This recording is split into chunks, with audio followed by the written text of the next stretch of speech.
Hi అండి. కొబ్బరి పుదీనా చట్నీ చూడండి. ముందుగా ఎండుమిరగాయలని అలాగే పుదీనాని ఫ్రై చేసుకోవాలి లైట్గా ఆయిల్లో.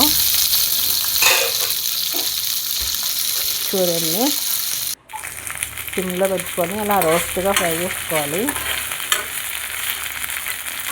తర్వాత ఒక పక్క పెట్టేయాలి చల్లారిందాక. మిక్సీ జార్లోకి తీసుకొని ఇప్పుడు దానిలోని కొబ్బరి ముక్కలు,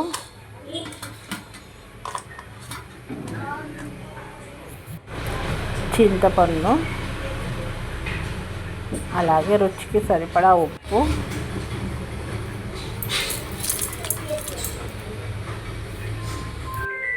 చిన్నులపై జీలకర్ర,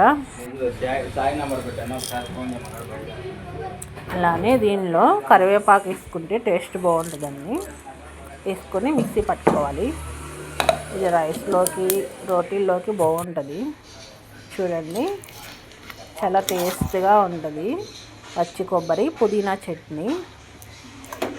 మీరు ట్రై చేయండి. బాయ్ అండి.